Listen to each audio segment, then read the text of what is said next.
Yeah. Leave the people wanting a little extra. Yeah. Hi, my name is Jesse. When I was 5, I got into trucks, and Here I am. I mean, I am going to ask you that, but yeah, you'll get the idea. In a memento. Yep. Trying to reset the Wi-Fi at home. Hey, babe. Did you unplug it and plug it back in? We're about to start. You have a 911. Uh-huh.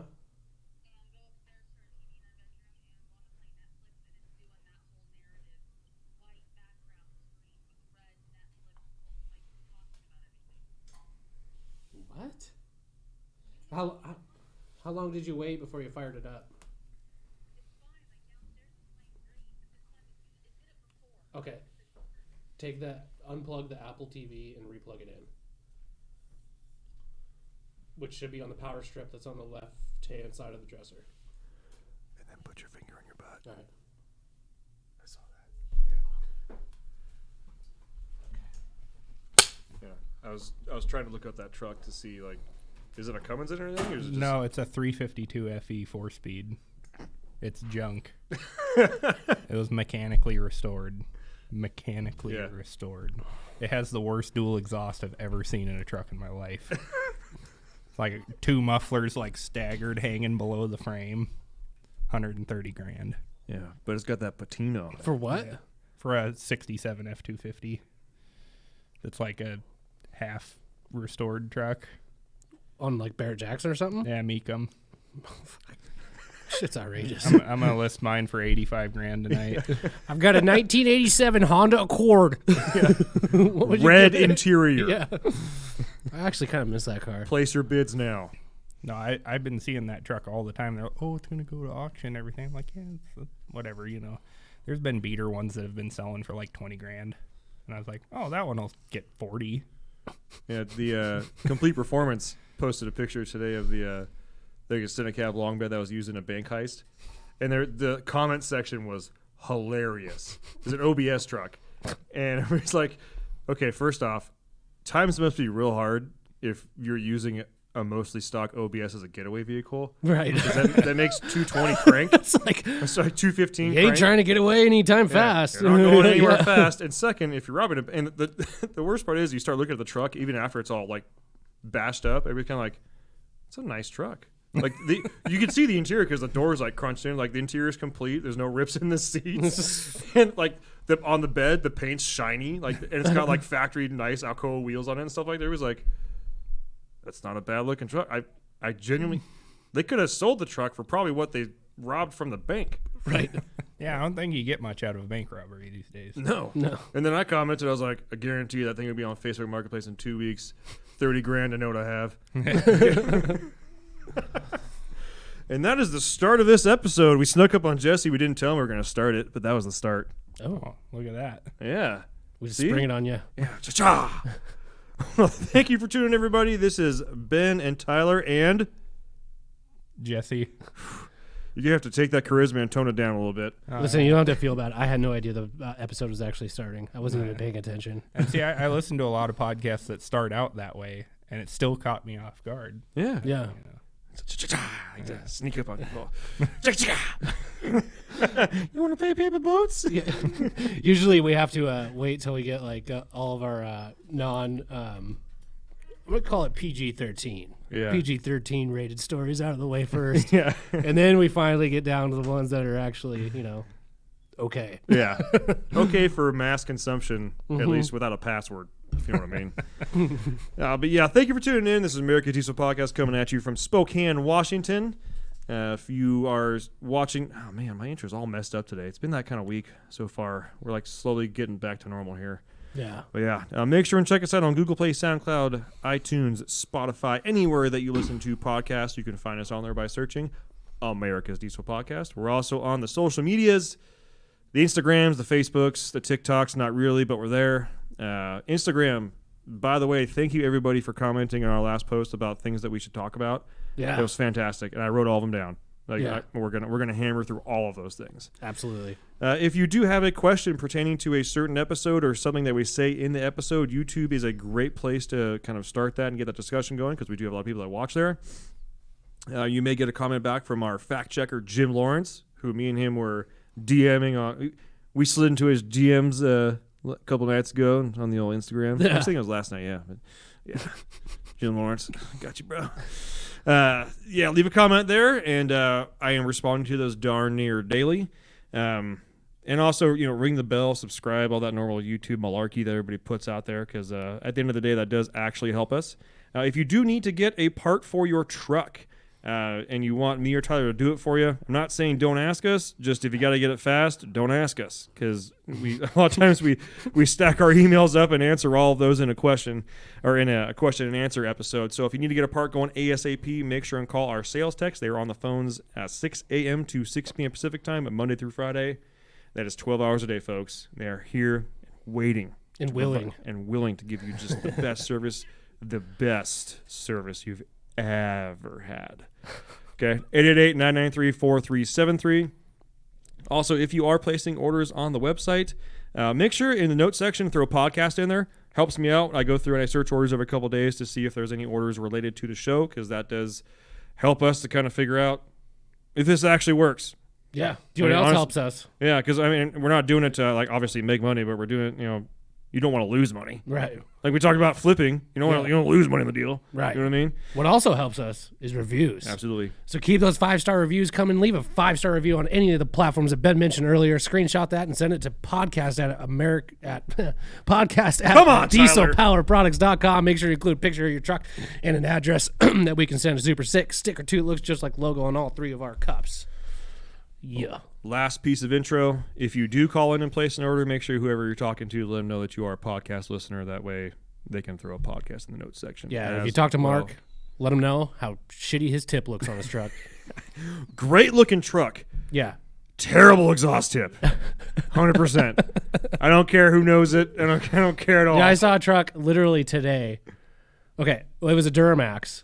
It was it was an LML. I was lifted. And I had my window down a little bit, and he's like driving past me, and I don't know if he like needs brakes or like I had a shit wheel bearing, but it was like, I'm like, dude, how do you not hear that? And then he passed me, and he had one of those tips, and I was like, oh, that's why you don't hear it. You're one of those. It's a $700 tip. Bargain bin wheel bearings. Yeah. Seriously. You got anything at the used parts store? Yeah. You got any discounts? All right, let's get down to the elephant in the room. This very handsome man between Tyler and I. Yeah. His name is Jesse.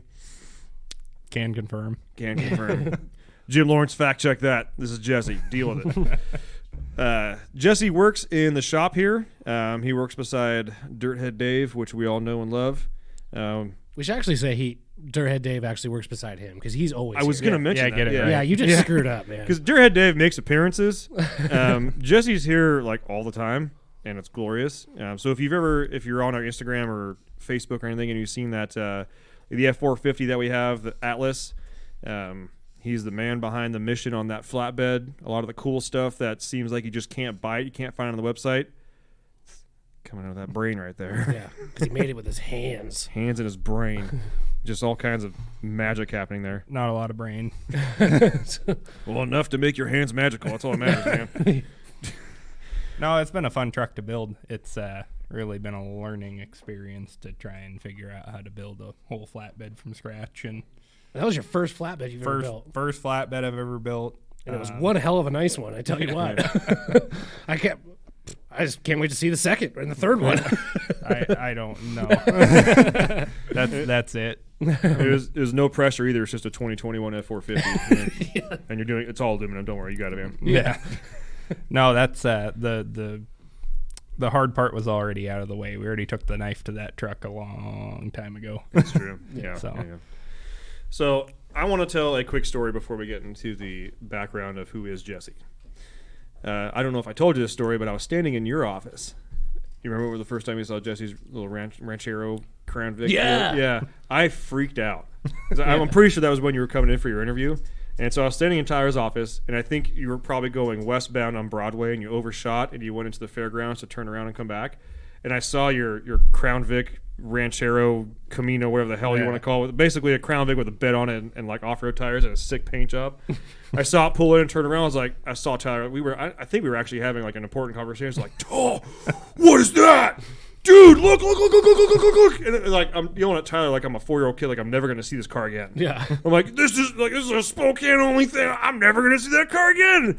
I debated, like, running out the front door to try and get another, like, I got to get a picture. Yeah. What is this thing? Well, do you know what's funny is when we first saw that, I don't remember when you came back, but you came back and I saw it like in the back. Yeah. And I was like, Ben, it's back. Yeah. I was all like little kid excited. I was like, it's back. It's here. Oh, man. They're like, oh, he works here now. I'm Yeah. like, oh, right on. Sick. But yeah, so that was my first experience with anything that Jesse had built. So let's get a quick little biography on Jesse. Hi, Jesse. Hi, Where are you from? I'm from Republic, Washington, which is up by the Canadian border. Gotcha. So for most people that don't know, it's like the northeast corner of Washington. Yep, 120 miles north of where we're sitting right now. Nice. Cool. What's your sign? I don't know. That's Don't fine. No, Don't answer that no question. self-respecting man should know. Yeah, that was a test that I just passed. Yeah. 100 out of 100. So what got you into working with your hands? My dad was a dirt track racer, raced open wheel sprint cars, and had old trucks and old muscle cars and stuff back in the day. And I was always out in the shop with him, and kind of just went from there. I got my first car when I was 13, and I've had a ton now. So it's I think we're up in the mid 80s now for. I was going to say, vehicles. like, Jesse's car collection or his automobile collection is like what every man wants to have, but no wife will let them. If you want to live vicariously through Jesse, you should probably follow him on Instagram. It's Outlaw Ford Man. Yep. Which honestly is a fantastic handle. Yeah. That's one of those ones where, like, did you make that like a long time ago? That was my original one, yeah. Yeah, like you can always tell when there's like a good username because they probably made it a long freaking time ago instead of like Joanne _ unicorn _ fit dot like fitness. It's like, okay, obviously you made that just now because you had to have it, but like no dashes, no numbers. Outlaw Ford Man. Yeah, it came about because I'm a man. Going. I like Fords, and my name is Jesse James Adams. So, Oh, right on. it worked out. That works very well. It was my original Instagram name was blit85. Super lame. Yours is good now though. Spool bust in? That's Yeah. perfect. I'll be honest. It took me a long time to think of that.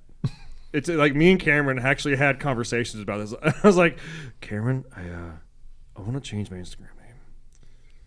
I don't want it to be something like cool, you know what I mean? But like, he was like, dude, I know exactly how you feel, because he was going through when he did his dirt portal. Yeah. Remember that? When he was like trying all these different Instagram names and stuff like that before he settled on, he's got Cameron and he's got Momentum Co.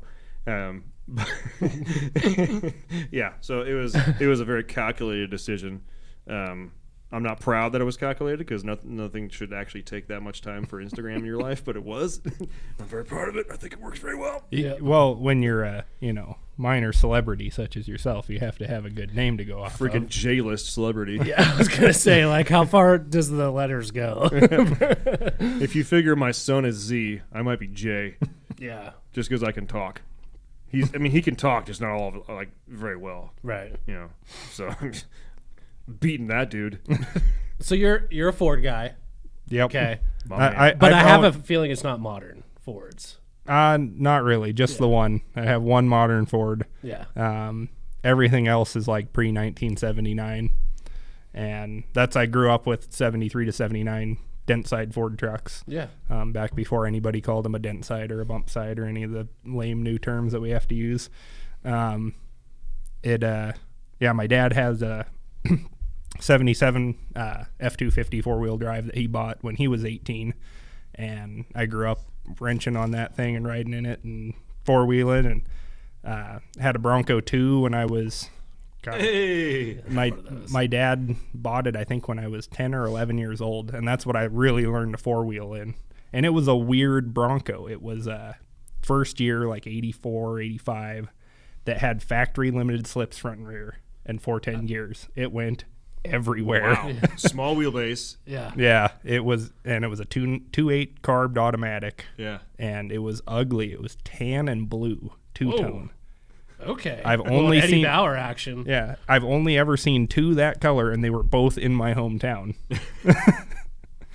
They were probably like, we've got these ugly as shit Bronco 2s. Yeah, send them to Republic. Yeah, Send them to Republic. They'll sell. They'll eat them up. Yeah, I think I had an 87. So it was maybe, I'm pretty sure it was fuel injected. yeah, that would have been injected by that point. They switched to a 2.9 fuel injected. I had an 88 Ranger, that same engine in it. Yeah, I will say I didn't have any of the fancy differentials that you have, but Yeah. I tell you what, like being in high school with one of those and like wheeling, like I felt like I could go anywhere in that thing, like anywhere. That was the problem I had, is that I had full-size Ford pickups and went places, had pretty good luck off-road with those big trucks, and then got a Ranger with a 2.9 and open diffs, and immediately got stuck everywhere I went, and was like, garbage. this sucks. Yeah. But it was also, small town America. It's kind of, I don't want to be disparaging to rednecks, but small towns are basically Chevrolet related. It kind of seems to be I mean, honestly, Spokane is the smallest quote unquote town I've ever actually like truly lived in. So yeah, I have no comment on that one. I mean, I honestly see a ton of Fords here. Yeah. Oh no, Spokane's pretty good, but like, I mean, my town's like 1,500 people, and we had a Chevy dealership that closed a couple years before I was born, but it was there in various forms, I think, for the better part of 40 years. And they had an international dealership, so there's some Scouts laying around. But that's about it. My 72 F-250 was sold new where I live, but we didn't have a Ford dealership. We just had a guy that had a dealer's license and would come get stuff from Wendell and take it back to Republic and sell it. Oh, really? Hey. But yeah, so it was it's kind of funny being a Ford guy living in a small town where it's like, everybody. And all the old guys, we have a dirt track, and there's nobody races Fords up there unless you're running hobby stock and a Mustang with a 2.3. So it's like everybody's towing their Chevy Camaro to the dirt track with their square body Chev. And, it's that dumb 70s Ford you got. I bet that thing's got 4 horsepower, and it probably broke on the way here. Jeez. Like, man, it's fine. Leave me alone. Yeah. I fixed it yesterday. And the day before, it's fine. I'm really in tune with how this truck works right now, okay? Yeah. Yeah, So go ahead. No, I want to hear your story. Oh. Keep going. Man. No, my dad, a mechanic, he worked for, a hardcore Chevy guy. And he'd just, every day on my walk home from school, I'd walk by the shop and be like, one of these days you'll figure it out. One of these days you'll like Chevrolets. Like you'll figure it out. And the thing I love the most is that every Chevy guy always told me, "Oh, these are the Ford. They're dumb. They got everything's different. You try to put a motor from one into another, and everything's wrong. Chevy, everything's the same." It's the biggest lie I've ever heard in my life. There's one thing that's the same about a Chevrolet, and it started in 1955, and it's still going. That's the bell housing pattern. That's about it. The fact that Chevrolet is spelt the same. Yeah. I always loved that too. Oh, Chevrolets, that's American as it gets. Yeah. Louis Chevrolet, the French guy. Silent T? Yeah. Okay. Yeah. Yeah. Chevrolet. Yeah. Chevrolet? Yeah. Cheese-eating surrender monkey? Like, come on, man. I mean, I guess it's American that they used a French guy's name to start a company, and then he got kind of screwed out of the whole thing. Yeah. Yeah. I mean, it is pretty American to, I guess, like, just basically flipping the bird, doing something and, like, in spite of everybody else and succeeding. Like the whole Ferrari Lamborghini thing. Obviously, they're not American, but something like that. But a dude with a French name coming over and making, solid trucks. I'm not going to say they're pieces of crap or anything like that, because obviously I'm a Ford guy. Me and Jesse have already determined that. We're bonded for life pretty early on, because he's like the only other Ford guy here. Hey, I'm a Ford person, but You're a classic person. car Ford Right. guy. So, I mean, there's that. But I will say, as far as like manufacturers, I think Ford has one of like the coolest stories of like the whole Le Mans race and building the GT40 and like all like where they're taking on Ferrari. Like that's one of the coolest and like to me like one of the most American kind of stories that you can that is involved with classic cars. Like how, you know, the owner of Ford was just like, I'm gonna get those guys. Like we're doing it. We're gonna beat them. I always view like, especially old school stuff, like, you know, trucks, or I say especially trucks, like to me it always seemed like the Chevy guys, the guys in development, were sitting there, they're like, well, we already got this good. Does that work? Well, Jim says it works. You got anything written down on it? No. Okay, that's fine. What about you, Daryl? That works? Yeah, cool. Okay, make it work. Cindy, write out the paperwork, send it out. Yeah. I'm like, did it work? Yeah, okay. Showroom floor. Sold. This is the new 1989. Yeah. Whereas at Ford, you get like dudes in lab coats. Like it's like trying to like refine things. Yeah. It always seems like the Ford stuff was more, and we're gonna get you a lot of hate for this because obviously Ford, there's the whole thing like I don't speak FOMOCO, and it's partially because in my opinion Ford was always progressing. They're always, you know, trying to find the best way to do it, and that's why there's lots of changes throughout the years and whatnot. But it seems like Chevy's like, it still works? Yeah, I don't fucking care. Yeah. Just keep it going. Just keep it going, man. Yeah. Well, and as far as it makes me laugh, the speaking FOMOCO, I have part numbers in my head just from years of, it's like, it's funny when you connect with like another old, like a classic Ford person, and you just know that they know. Mm-hmm. They're like, yeah, that's a D2TE block. And they're, oh, yeah. Yeah, that's cool. And they just know. Yeah. And you have this like secret little connection with them because the Chevy guys are just like, you got a 350? Hell yeah. Yeah, I do too. All right, cool, man. Yeah. 354 bolt main, man. I've got an Elbrock intake on there, Elbrock 600 TFM carb. Yeah. Got my nice chrome parts store air cleaner on it. Another 5 horse. I flipped the lid. Yeah. Flipped the lid, yeah. Yeah. That must be that's pretty cool because I mean I'm like nowadays it seems like one of those things where like our generation of you know enthusiasts, like you don't, you know, it must be pretty cool for an old guy to see a young guy that's that into it and know that kind of stuff. Like that was like probably one in a million. Yeah, that headphones are doing some weird things. I've gotten onto properties full of cars. Because, you know, a lot of old guys, it's the classic thing. They're gruff and get off the lawn and everything. What do you want? No, it's not for sale. And you talk to them for a minute, and then they go, oh, he knows something. He's just some punk. Yeah. I had one guy was, like, pointing out stuff on trucks, like differences and whatever. You know, you can tell 73 to 79 Fords, like 73 to 75 has an emblem on the fender, and 76 or 73, 76 has the emblem on the fender, 77 it goes up on the cowl. Mm-hmm. So there's little differences like that. So you can look out in the field and start to determine what year something is. And you say that, you know, and the guy goes, how'd you know that? Oh, because of this. Well, you're like in your 20s. Yeah. Well, yeah, but I do this. This is all I do. This is all I sit around. I sit around and look at part numbers all day because I'm a Ford guy and I have to make sure that my 390 goes back where a 390 came out of. It consumes my life. So what you're driving right now, and I know it's not diesel, but I want to talk about it anyways because it's kind of like I was just talking to you about it the other day, and it's kind of like it's almost like a Mad Max Mustang. It's kind of like a rally. Yeah. Like it's cool. So yeah, tell them what you got going on. 2018 Mustang EcoBoost, which doesn't get as much hate as I thought it would. You know, the old thing was like, oh, you got a V6 muscle car. What's wrong with you? Yeah. And now it's like, 4-cylinder Mustang that's 310 horse that'll keep up with a GT and smoke any 4.6 GT car from 2009 back. Mm-hmm. And they don't get a lot of hate. No. 6-speed manual, fun little car, gets awesome gas mileage. I've pulled 35 MPGs with it sometimes. It's got Method Trail Series wheels on it. This is where it gets good. Falcon all-terrains. I've got 4 Hella 4000 Series Rally lights for the front of it. Just started doing exhaust on it, which I'm using takeoff truck parts hey, nothing wrong with that because they're free. So yeah, it's kind of a rally inspired Mustang more than just the like normal, like I'm gonna put 19-inch wheels and fancy tires and I'm gonna get $800 headlights and I don't know. You can't get $800 exhaust tips like you can for a diesel pickup. Well, There's an equivalent of that somewhere in the race crowd. Oh, I'm sure there is. It's the 304 catback exhaust. Yeah. That already comes pre-rainbowed or whatever. Oh, Yeah. God. And you've actually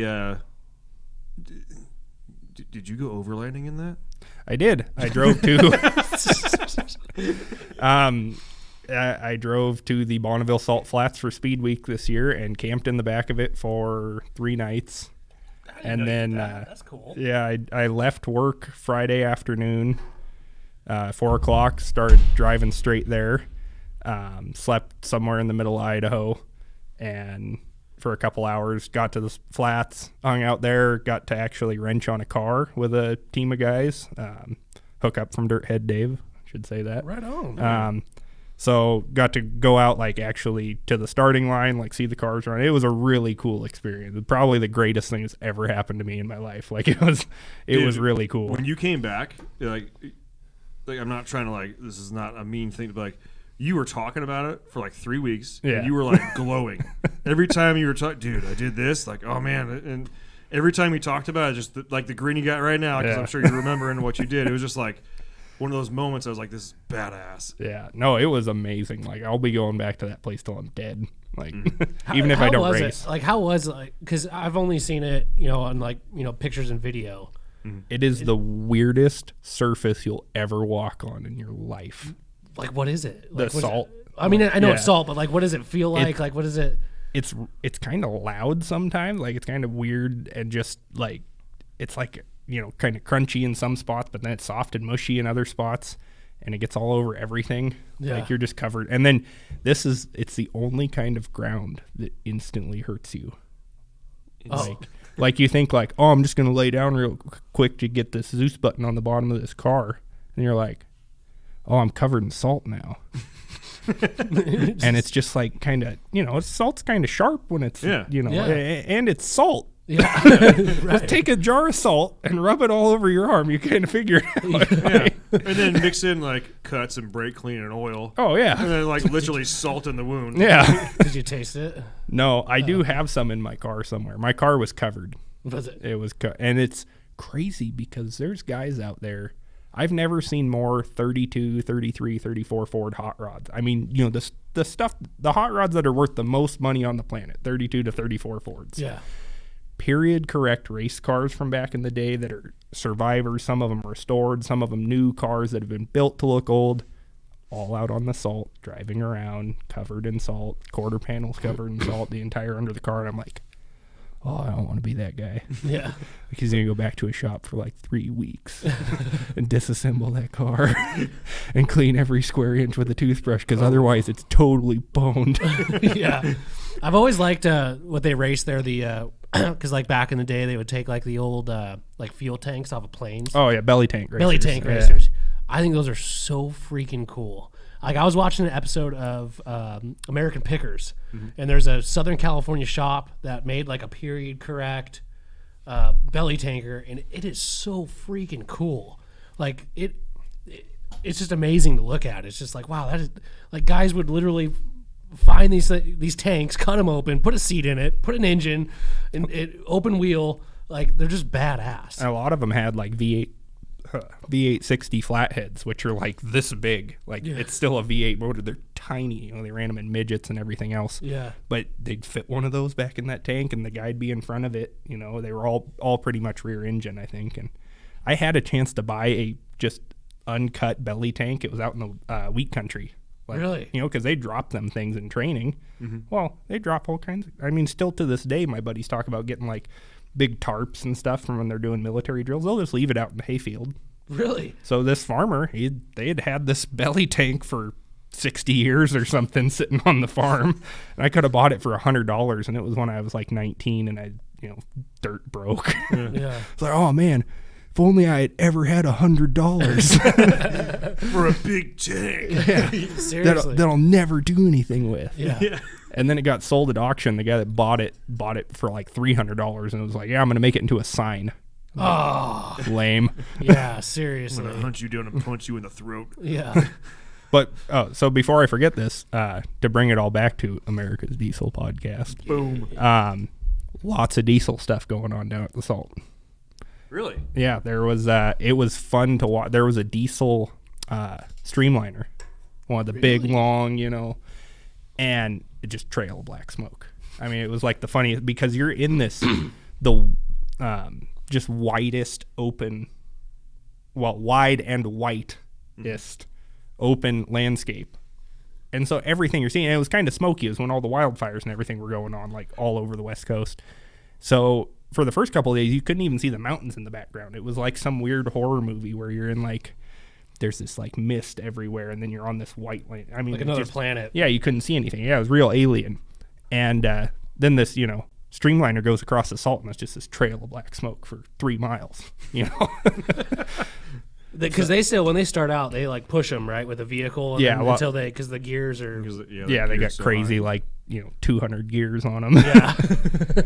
But and that's there was some diesel powered trucks. I think is it Jessel or one of the parts brands has like a famous like Dodge Cummins powered. The only one that I know Banks had one. Banks, Banks does that. The only one that I know for sure is and it's because I sold them our hoses for some, like, not for some reason, but obviously our hoses are the best, but our DPP branded intercooler hoses.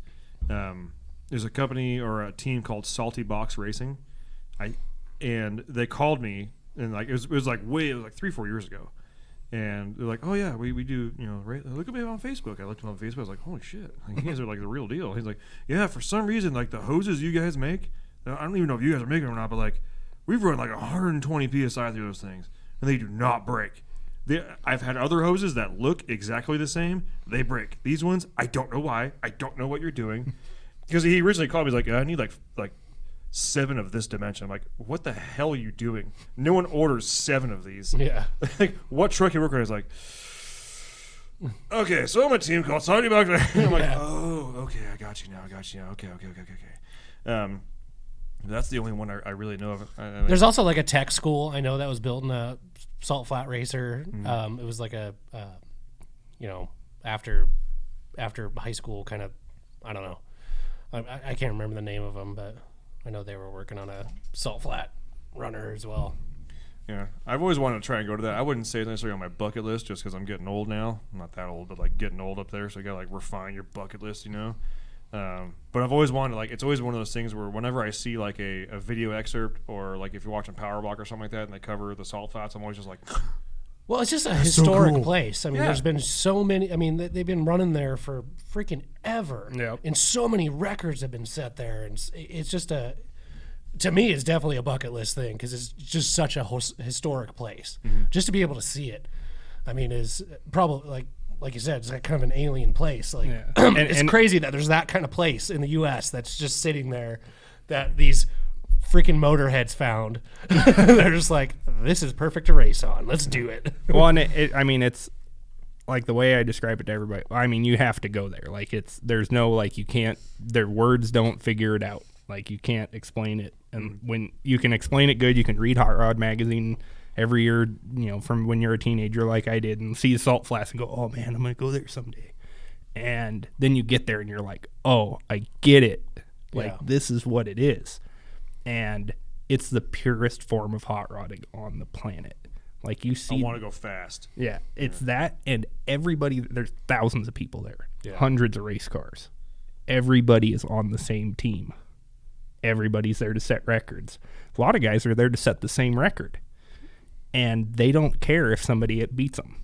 They're trying to help the guy that's beating them, and that was the cool thing from, like I said before, I grew up around, small town dirt tracks. Well, that's where the biggest, oh, I'm going to get that guy put me in the wall. That guy, got in my rear end on turn 3, and I'm going to show him what's what next lap. And then there's a fight in the pits later, and everybody's yelling at the flagger and the tow truck driver, which I was for a while. And, it's all politics. It's all just a big, good old boys, like, club that's just full of crap. And all these guys down there, you walk around, there'd be guys in the middle, like, changing stuff on their car and everything. And if you're walking by and you show interest and you say, like, oh, I really like your car, they just are like, oh, really? yeah, well, this is what we're doing right now, and we're going for this record. They just want to. I mean, everybody there's like a cool car guy. Like, Yeah. I didn't meet a stranger the whole time I was there. I walked up to guys like that, like I didn't know were as big of a deal as they were, and just walked them. Oh man, I really like your car. And then I'm like, find out later, like, oh shit. That's like a main dude. Yeah. Like the guys I was helping with, like I knew that they were, were a big deal, but then like really figuring out while I'm there, like, oh, everybody here, like when I'm like, oh yeah, I'm helping out on this team, they're like, oh yeah, we know. They're like, yeah, they're going for the, yeah. And I'm like, oh. Yeah. I don't know. Tell me if I'm wrong or not, but like I feel like with that type of racing and that type of, I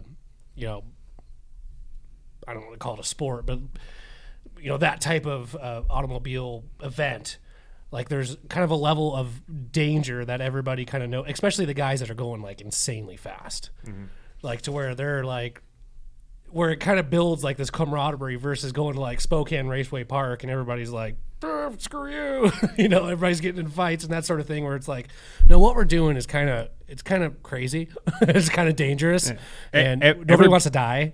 Everybody knows that it could be their time. Yeah. Everybody knows that, like Jesse Combs, right? Yeah. Jesse Combs, that's where Jesse Combs passed away. And it was at she wrecked at a flat up in Oregon. Oh, that's right. Yeah. It wasn't okay. Yeah. And but I mean, there was a ton of wrecks that happened. There was a lot of wrecks this year. And, you're out on the starting line waiting, and the starting line's real,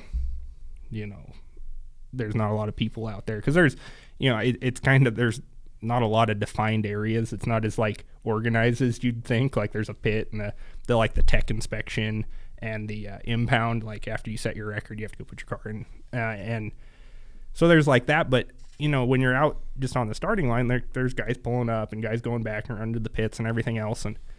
But at a certain point, it gets kind of quiet. And then you're like, well, what's going on? Nobody's ran for a minute. Oh, there's a wreck out on the salts. Oh, what happened? Well, nobody knows. It's 3 miles out that way. And when you walk up to the starting line, ask one of the crew there, they're like, oh, is it a bad one? And they're like, we don't ask. Yeah. Because it could be, but they, you don't want to put it in the next guy's head. Like, oh, yeah, a guy died out on the salt, 5 minutes ago. Yeah. And I still don't know if anybody, like, I didn't ask, I didn't look for it online this year, like, oh, I wonder if one of those wrecks, like some dude died doing what he loved. It's like, you don't want to, you hope it doesn't happen. You don't want to, like, it's not like glorified though. Like, you don't, I don't know if that's the right way to put it. It's like, you just, like, everybody's there and everybody knows it can happen and it's probably going to happen to somebody. Yeah. But it's such a huge family out there that they're just like, yep, you just gotta just, it happens and the next guy goes out and makes his run because that's what they're there to do. Yeah. Gosh, I wish the diesel industry was like that. All we do is make fun of each other like Mark and exhaust tip. Yeah. Oh, I'd like to get in on that. Yeah. Probably I will say those exhaust tips mixed with the royalty core grills. Hey, careful, we sell. Oh, I mean, not that. But I always, it's like all the grumpers, the grill bumper combos. Okay, yes. Yeah. I cannot stand, and I bet you OPP probably sells some grumper stuff. I don't care. I'm keeping it real. Whenever I see, like, or Instagram, like, hashtag grumper, I'm like, God. Even if it just gets to, like, the angry Jeep grills that have the little eyebrows over the headlights, it's like, you just ruined your headlights. Yeah. Like, you just made your headlights worse. Yeah. I don't support most things that, like, most aftermarket things that make your vehicle worse. Yeah. Like, I understand there's some things like some forms of suspension on, like, low riders and stuff like that. You're not necessarily making it work or worse, but you're doing things that you're not, like, totally need for daily driving. Yeah. It's purpose built. Yeah. And that's I drive most of my stuff, like, I mean, until I bought a new car, I drove all of my 70s Fords every day. Yeah.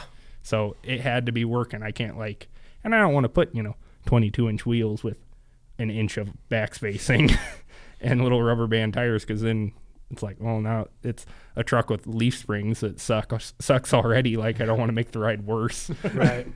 I'm gonna say one thing about the Grumper, because that's like you're talking like the grill, the hood, the like the thing that goes over the windshield to make you The stuff you on the can't see roof or anything. whatever. Yeah. Yeah.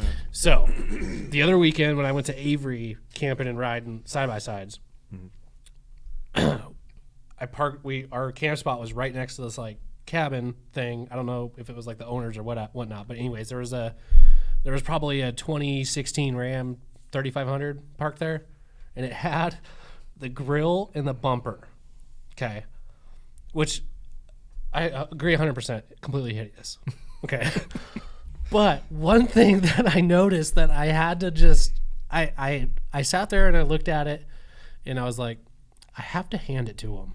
At least that shit fits with like the same gap and it looks like it goes together. Because like the gaps on like sometimes with some of that aftermarket stuff, like there's the gaps are what gets me. It just looks like it's doesn't belong. But I will say it was tight. Yeah. Okay. It was tight. That's from a fabrication standpoint alone. Yeah. I will give them the fact that they have their stuff dialed. Yes. Like, you look at those things and you're like, yeah, because if it was out of place, you would instantly see like there's a 1/2 inch gap on one side and an 1/8 inch gap on the other side, and that sucks. Yeah. And that looks worse than a grill bumper combo. Yeah, that is pisses me having a off really more. bad gap. Yeah. That pisses me off more than the grill itself. But those two together, I was like, okay, it fits good. Ugly as all hell, but it fits good. And I'm always amazed with that stuff because it's, you know, mass produced. It's mass produced, and it's also a bunch of little flat pieces that some dude welded together. And it's not like it's a dude that, you know, worked in the aerospace industry that was a professional TIG welder. It's like some dude from, you know, got out of high school that arc welded in shop class, and now he's putting together this stuff. Because I used to work in production work, and that's most of the time who they hire.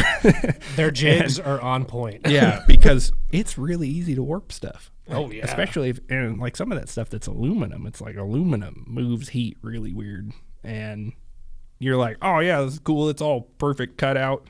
Yeah, it doesn't work like that. You weld it all together, and then you go, okay, it's tipped like this. I'm going to pick it up by this side. I'm going to hit it against the ground really hard on this corner, and then maybe it'll be straight. Yeah. All the doors on the flatbed were not to toot my own horn, but the flatbed that I cut out of big sheets of aluminum and made by hand. All the doors, like, I cut 1-inch strips and everything to make this door with a raised edge, and knew instantly, like, these doors are going to be potato chips. Like, there's no way they're staying flat. Like, I'm not going to weld them super slow. I'm not going to clamp them to the table. Welded them all, and they're all, and you pick the high corner and you take the other corner and you slap it against the table, and they're perfect every time. Really? Yeah. Especially when they're hot. Like, you weld the whole thing hot, and then you look at it and you go, okay, slap it against the table, hold it the other way, slap it, and you can get all the curves out of them. They're completely flat again. Damn. Aluminum's really dumb. Just gotta give it a couple of good smacks. Yeah. So I want to talk about the flatbed you built a little bit more in depth here, but you do have a diesel truck. I did. I actually. Oh, you sold it? I sold it. Oh my gosh. I had a 6.2 Chevy, which is almost a diesel truck. Pinnacle of performance. It had a Banks turbo kit on it, which was the only reason I bought it. Yeah. Because if it had just been a 6.2 Chevy that was rust free, I would have been like, I don't know. It was dirt cheap, and I didn't make a lot of money on it because, newsflash, nobody likes 6.2 diesels. And even better, nobody likes 2-wheel drive square body trucks. Especially in Eastern Washington. Yeah. I bought it because I was like, man, if this was a freaking Ford pickup and it didn't have any rust in it and it was a 6.9 automatic, hell yeah, I'll buy that for $500. Yeah. And then I'll put the body on a 4-wheel drive frame and I'll sell it for like $10,000. Yeah. And this thing, it was like, oh, cool, I could find a 4-wheel drive chassis and do a lot of work and put it on there, and then I'll make like $3,000. After I find the right buyer in a year. Yeah. And because Chevy stuff's all the same, it'll be really easy not. Yeah. Actually, you know what the best fix on that thing was? So it had 5.3 swap. it almost got that. Yeah. It was. I will say there's companies that make it extremely easy to put a 5.3 in. I had. It makes me mad because I had a complete truck 5.3 last year that I sold out of boredom. It was like, oh, I've got this and it's gonna work really good in something, and I don't have something to put it in, so I guess I'll sell it. And then I bought 2 Chevrolets this year that both need an LS swap. And so I kind of boned myself there on that one. Otherwise, I'd have a really nice rust-free truck with a 5.3 in it because I like already have the harness and everything sitting here. But it really cool truck.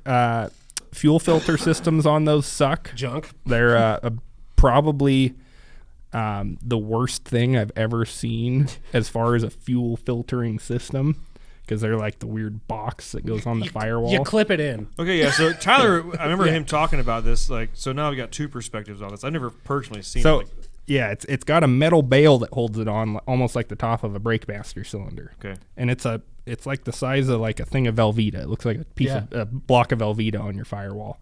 And on the back side of it is 3 holes, 2 or 3 holes. Yeah, I think It's got little O-rings with like 3/8 hard lines that go into it and seal somehow, as if by magic. And that's your like return and your feed and everything else. I remember, honestly, when I got the Suburban, I was like, I didn't even know that was the fuel filter. I was like, what is this thing on it? Well, because it's got a bunch of wires coming out of it, because know. the preheater's in it too. So it's like, it's this huge thing. Yeah. And they don't work. And the filters are like $50. Yeah. And then if it breaks, they don't exist. And so the first thing I went online and everybody's like, yeah, those things really suck. You should take it off and put a spin-on filter on. Oh, cool. I'm going to put a spin-on filter on this. Well, a spin-on filter mount's like $30. Well, I don't want to do that. I'll go to the junkyard and find a spin-on filter mount from a 6.9 IDI Ford for like $4. Yeah. And then find out that only one filter fits it, and that filter's like $30. So in the end, I still got screwed. But I put it on there, and it instantly ran better. Yeah. But the freaking lift pump still bled fuel off because the check ball was bad in it. And you go on the forums and everybody's like, oh yeah, stock lift pumps suck. There was actually a recall on them. We have the GM service bulletin right here. It's number 65423, and it says that the mechanical lift pumps that we put on those trucks suck balls. And then it looks like one for a small block Chevy. Actually, I think it is the same part number as one for a small block Chevy, except it's just got like a different seal in it for gas diesel, versus yeah. diesel. They're really easy to change if you don't have a turbo on top of them. It took 6 hours to take 2 lines off and pull 2 bolts and then read just backwards that.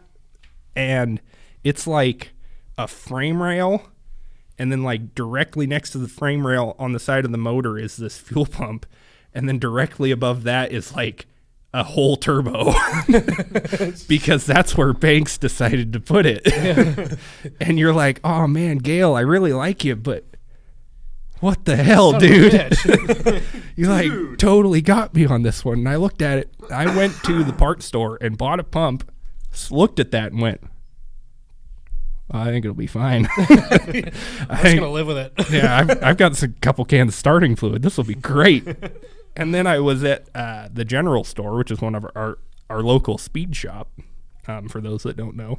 Yeah. I'm looking, and they've got a bunch of the little clickety-clack electric pumps that are like $30.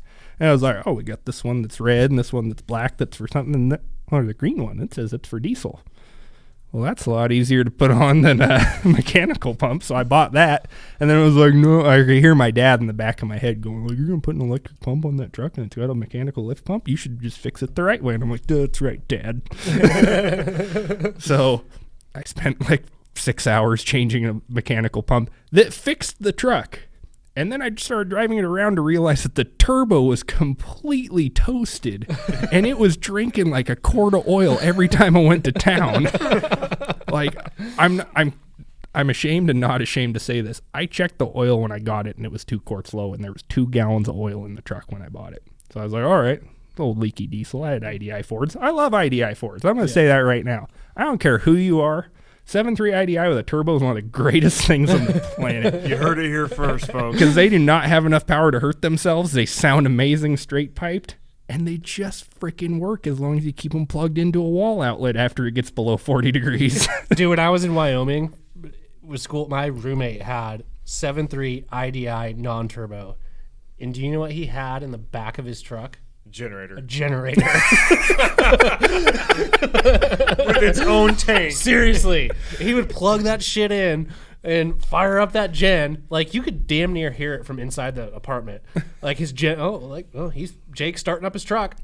Or he's about to in about a half hour. There was guys at the gold mine, because the gold mine that's up where I'm from, it's still about an hour from where I live, but closer up to Canada. Like, you could throw a rock and hit freaking Canadians from where that mine is. And it's on top of a mountain, and it is freaking cold. And before they set up a line of like plug-in outlets for all the guys, because it's all a bunch of miners, they're all driving diesel pickups. The Power Stroke guys would just leave their truck run on during their shift. Just leave it running. 10-hour shift, they just leave their truck running. But yeah, so this 6.2, I'm like, oh, okay, it's 2 quarts low. That's nothing. It's an old diesel pickup. I put 2 quarts in it. And then I spent weeks, like, after work tinkering on it and everything when I had time. And I don't think I put 100 miles on it. I checked the oil again because I was going to drive it up north to Republic. Oh, I'll take this on a good trip. Make sure it's a good truck, work out all the bugs. Yeah. Check the oil. It was a gallon and a quart low. And I think it holds 2 gallons. Yeah, if you're keeping track, that's over half. Yeah. Just eating it. And I had like loaded the truck. The bed was packed. I had like total confidence in this thing. I'm like, this thing's great. I'm going to take it for its first big trip. And I'm like, it's over a gallon of oil low. What the hell just happened to this truck? And I'm like looking underneath it. And like, when you have an oil leak that bad, like your tailgate's covered. Yeah. And I'm like, there's no oil anywhere. Where did it go? I'm like opening up the radiator. I'm like, it's not in there. I'm like, well, it's not in the motor. It's going out the exhaust. It's burning it. That thing burned so much damn. And it just kept getting worse. Every time I drove it, it smoked more. Yeah. And I drove it to a dude's house to trade it off. And I was like, hey, man, when I first talked to you, this thing was running great. Well, it still runs really good. And the turbo's shit. He's like, oh, I don't really want it anymore. I'm like, yeah, I don't blame you. So I sold it. You got any oil? I gotta get out of here. Yeah. Yeah, I need a quart for the road, bud. Yeah. So I ended up putting it back online and dropped the price a bunch. I dropped it to like a lot. I dropped a lot. I was like, I'm done. This thing needs to leave. And had a dude from Idaho. If you're listening, I hope you like your truck. He had the rustiest Duramax pickup I've ever seen in my life. It came from Michigan. It had no rocker panels. It was like an 05 Duramax. The cab was gone. And I'm like, he's like, yeah, I want to get something that's a better daily driver than that. And I'm like, you're looking at an 84 Chevy pickup with a 6.2? You're going the wrong way. Like, dude, it's like October. Like, it's going to be snowing soon. And I'm like, well, and it said in that, I put in the ad, like, runs great, turbo's junk. Like, this thing burns oil like a lot. Capital letters. Like, it needs a turbo rebuild. And he's like, yeah, I looked up parts for it, and you can still get stuff. I'm like, yeah, you can still get stuff for it. It's just an old turbo. Yeah. And I was like, yeah, have fun. See ya. You should probably go buy a couple of quarts of oil at the gas station. Yeah. He's like, really? I said, yeah, really. Yeah. I said, where are you going? He's like, oh, I'm going, he was from like Post Falls or Rathdrum or somewhere. And I was like, yeah, you're going 50 miles. You better get some oil, bud, because it's going to drink. Yeah, she's drinking. She's drinking. That's how my 6.2 was too. My only saving grace with working on that thing is that it leaked oil out of everywhere, so it kept all the bolts It's still in like great condition for me to take things off. That was Chevy's factory rust prevention. Yeah, just you scrape off the buildup of oil. Just that's what size it is. Okay, I thought it was way bigger. When it stops leaking, you know it's out. Yeah. Yes. Exactly. That's my favorite Jeep thing. I know that there's. I guess we can talk about Jeeps. No, we can talk shit about Jeeps. Yeah. We hate Jeeps over here. Oh, I will say that I hate basically most non-Wrangler Jeeps and most Wrangler Jeeps. I like working on them. They're kind of cool to work on. Like I've done a bunch of lift kits and stuff on them here on the OPP side, and they're really cool. But as far as like the XJs, the Grand Cherokees, and the ZJ Grand Cherokees, like I had a ZJ for a while, and my buddy that I got it from hardcore into Cherokees. I had a ZJ for a hot minute, and there is whenever I have like a random vehicle, you start getting on Facebook and looking that kind of stuff up. There's like this huge ZJ culture. Oh yeah, like massive hard-ons for that. The 5.9er, they call them 9ers when they have a 360 in them, and they're switching like door panels and shit. Like, it blew my mind. I was like, wow, you guys are really into this. Like, you realize it's an old piece of shit Jeep, right? Like, it's not even a cool Jeep. It's not a Wrangler. It's not like a Scrambler. Like, we're talking about late 90s shit Jeep. Okay, all right, cool. Just checking. Yeah. I love this because I think Craig listens to the podcast. So my buddy Craig that I got this from, he had to have a 93 first year. He looked forever for this Jeep. For a 93 ZJ? For a 93 first year ZJ. He wanted a specific color, or I think he had a couple colors he would pick on it, and it had to be a Laredo. It had to be the like base model one. Had to be a 4.0 automatic. And I was like, okay, I understand. 4-liter, even if you hate Jeeps, 4-liter straight six, one of the greatest engines on earth. Yeah. He had a couple of Cherokees that he got. He traded like a 205 transfer case for this pair of Cherokees XJs. A pair of Cherokees. Not one, but two for one transfer case. And the things that were wrong with them, they were some like tweakers from Spokane, and they were like, yeah, the one died on the freeway. He goes, okay, what's wrong with the other one? And it was like the battery went dead or something. The one that died on the freeway turns out ran out of gas, and it had 450,000 miles on it. The other one had 620,000 miles on it, and they both still ran and drove. My God. So anytime you look at an XJ and you're like, that thing sucks, yeah, it's still driving around though. She's still rocking. So you can't really talk that much shit on them because they still work. Like even this freaking red ZJ that I ended up owning for a minute because I basically bought it. I'm going to drive this through the winter, pull the winch, the tires and wheels, and it's going to go bye-bye. And it did. And it worked great for a minute. Well, I'm not going to say it worked great. It worked. It functioned as a vehicle to get me places. And it kind of looked cool doing it. It had 31s and a Warn winch and everything. But, I don't remember how we got on this. They suck. Yeah. Oh, Jeeps. That was the famous Jeep joke was that checking the fluids in your Jeep. Yeah. Like, I checked them. There's a puddle each. Yeah. Dude, the ZJs are... So the ZJ I had experience with was I think it was a last year. Oh, like a 97 or... Yeah, it was a 97. And it was like, for a 97 and a Chrysler, keep in mind, like, I give Chrysler a lot of passes as far as, like, how shit their interiors are, because they didn't really, like, kind of catch that drift until like the 2010s. Yeah, they sucked. Yeah, but this thing for a 97, had it did not have climate control, but it was leather. It had seat heaters. 97 seat heaters, like adjustable, not just on or off, adjustable seat heaters. So it was like a limited or something. It was like the higher trim level. It wasn't a 9er, but it was a 318. Yeah, so it was all-wheel drive still.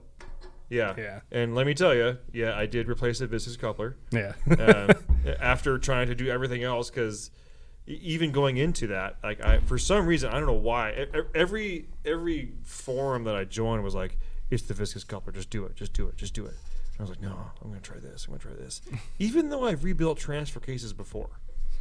And I'm sure you are aware, all of us in this room are aware, transfer cases are like, anybody listening, if you're worried about rebuilding a transfer case, it's a 1-speed transmission. It is simple. Yeah. If you've ever thought about rebuilding your transmission and you're worried about transmission, a transfer case is a great entry level to get into it. There's like one shift fork and a chain and a couple of gears, and then like that's about it. Yeah.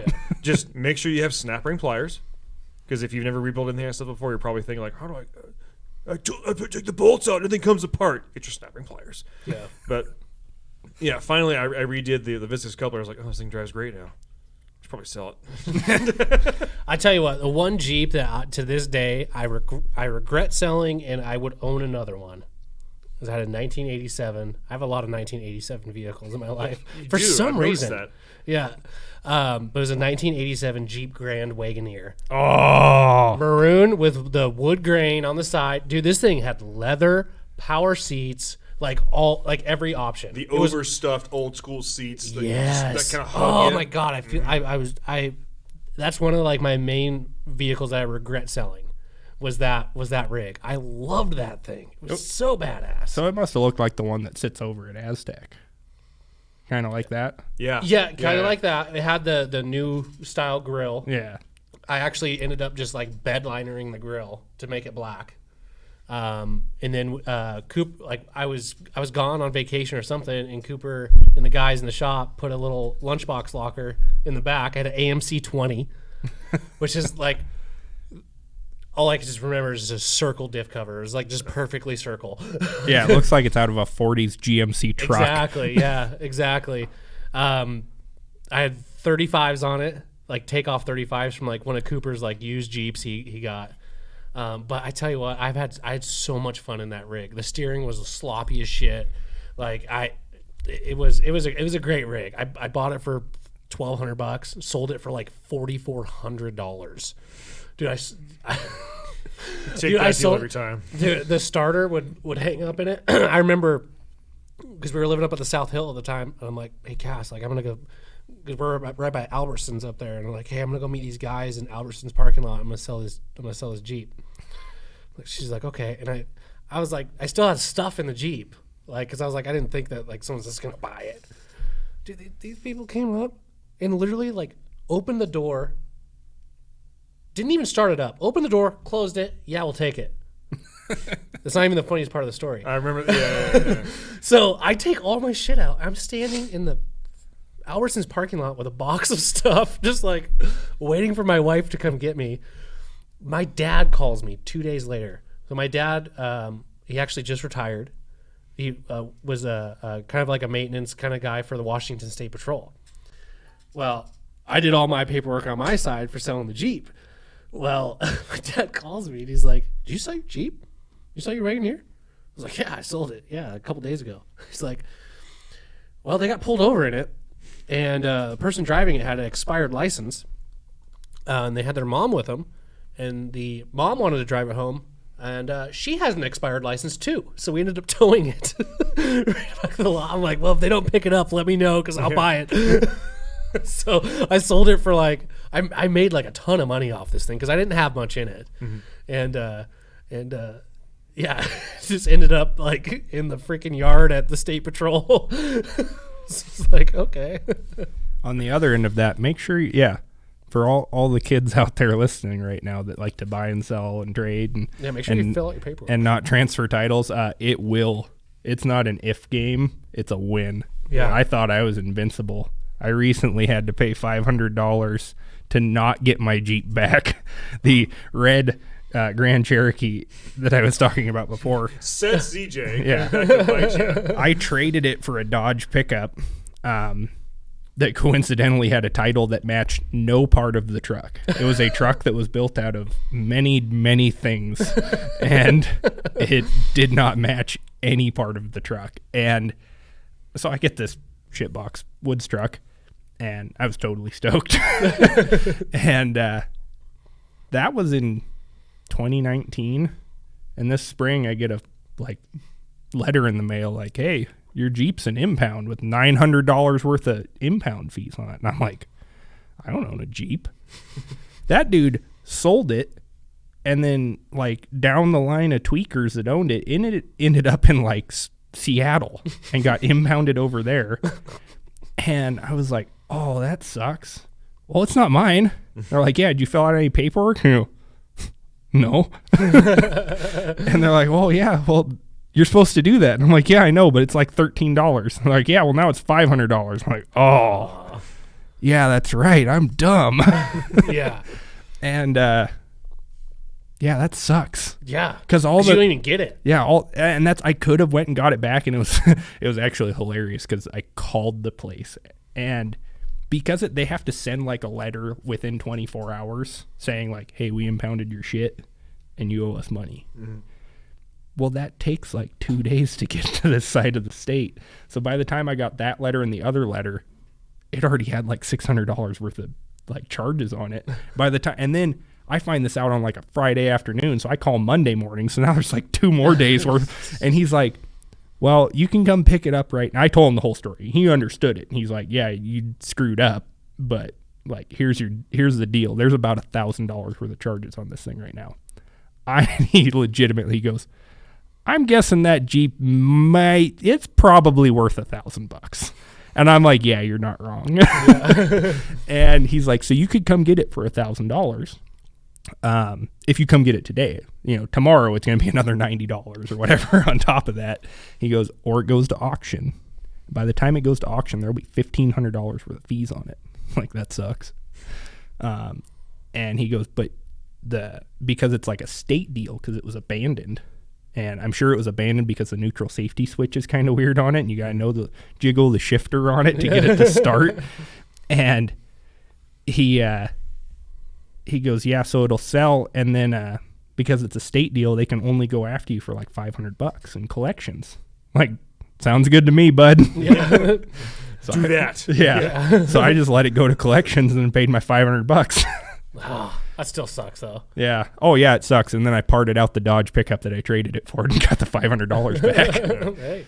Actually, I monetarily made it out all right, because from the Jeep I kept a brand new Optima battery, a good set of 31s, an 8,000-pound Warn winch, and then traded it for a truck that I used up. There wasn't much use left, but not many people use up a truck. Yeah. The conviction in your voice of using up a truck, I believe you. Yeah. Like, it is like there's holes in blocks, there's no window. Like, oh, so this is the truck that your flatbed came from. Oh, that one. That's going on. The old Dodge. Yeah. So, wait, hold on. You have a flatbed? It's at Jesse's house. Yeah, he's getting one. What? So this is half the reason I got this Dodge truck, is because it had a steel deck flatbed on it that's made out of, he told me it was made out of like a 12x8 like long wheelbase flatbed that he cut down. And when he cut it down, it like was like a Lego set. Like, he cut it up. Like, there's weld seams everywhere. He did a really good job. It's not the prettiest thing in the world. It is stout. He told me, he's like, you cannot overload this truck. Mind you, it's a mid-70s Dodge half-ton with 3/4-ton axles out of an 80s Dodge. Still has half-ton springs in it with a huge overload pack in the back. And he tells me the springs were so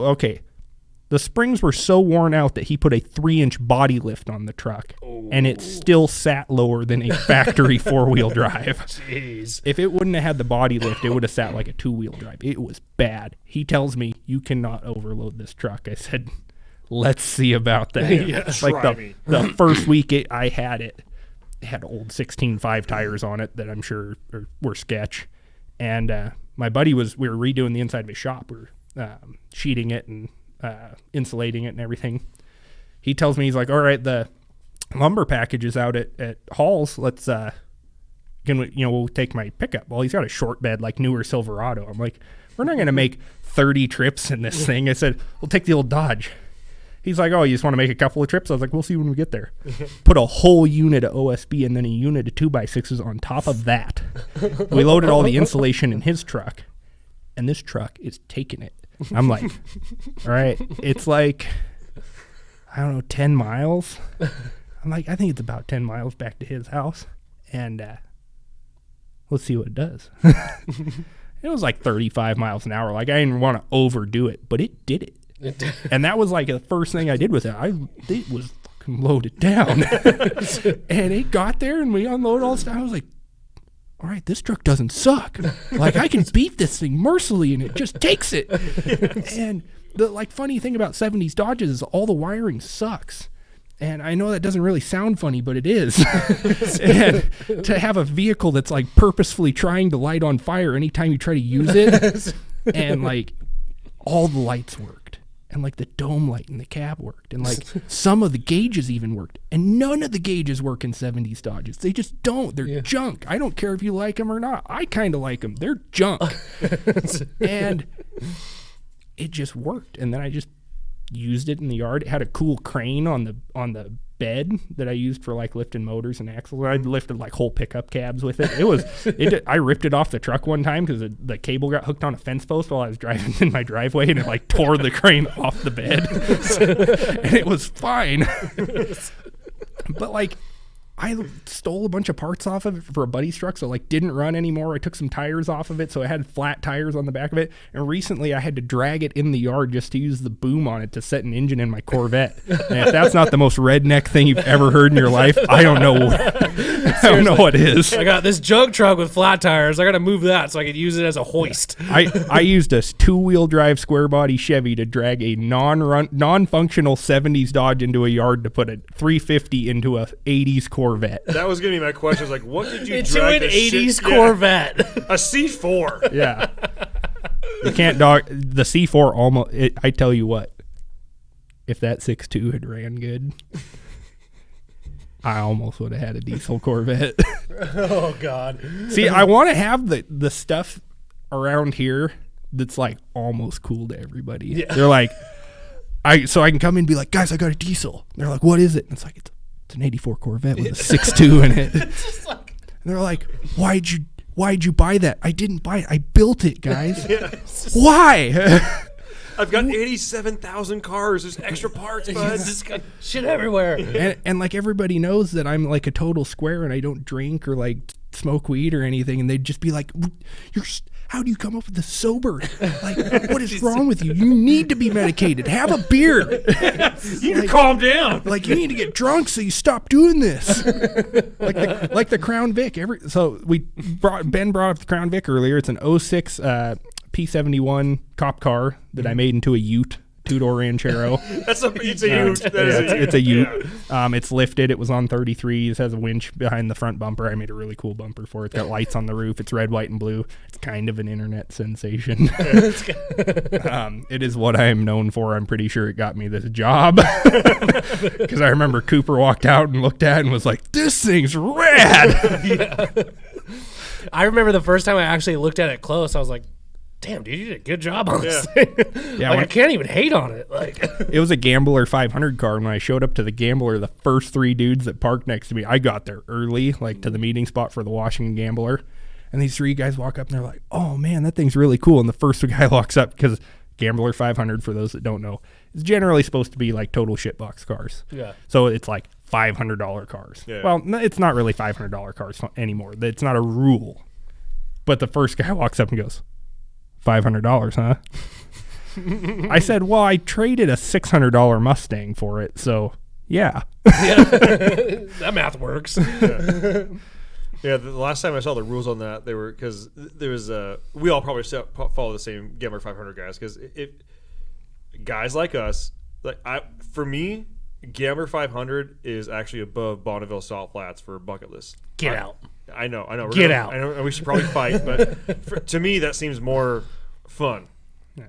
It is a good time. Go to a small one, and I haven't been to the OG in Oregon, but it's like a huge event. It's like going to a NASCAR race. It's like a shitload of people, and even like the true, like the guys that started Tate Morgan, all those guys are like, if you want to have fun at a Gambler, like you're gonna have fun at the OG. Like it doesn't matter. You're gonna have fun. But like the essence of it is the guys where it's like there's 20 cars. Like it's a small one. Like even the Washington one, which it ended at the Moses Lake sand dunes. Oh, it was a blast. And just, it's hilarious because like, I don't, like, you know, partying in high school and everything. And I didn't really party, but I went to parties. And Like everybody gets drunk and like people wreck cars and get hurt and go to jail and everything else. All these people are like drinking and having a good time and smoking weed, and they're like going around and picking up trash.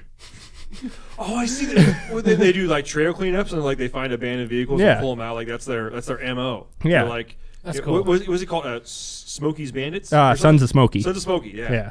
So yeah, they are the biggest trail cleanup organization on the planet. That's rad. Like it's all over the world now. It's not a United States thing. It's not an Oregon thing. It's not a West Coast thing. There's like gamblers all over the world, which is awesome. That's really cool. And it's another like pure form of hot rodding. It's like build a junk car and go have fun with your friends and like don't care if you hurt it and like don't care if you make it there. Like leave it on the side of the road and come get it later. You know, because you don't want to litter. And if you see trash, pick it up. Yeah. Like, have a good time. And, you know, so we're out at the Moses Lake Sand Dunes, which is notorious for, like, having garbage everywhere, like, you know, because people are dicks. Yeah. And, you know, people burn pallets and there's tons of nails and everything else. And the Sand Scorpions group that, like, you know, is like the lords of the Moses Lake Sand Dunes, they're like, man, we're actually really glad those guys came out because the sand dunes were like way cleaner after they got here. They're like, and like nobody died. Like you're not supposed to drink out there. Well, I'm gonna be the first one to say there's a lot of drinking going on that that night. A bunch night. of dudes with motors and 4-wheel drive trucks in the sand. Yeah, there's drinking. You're getting drunk. Like I don't tell you about that. But there was no garbage left. I mean, we had a big chunk of the sand out there, and it was really clean, and it was really like a wholesome event.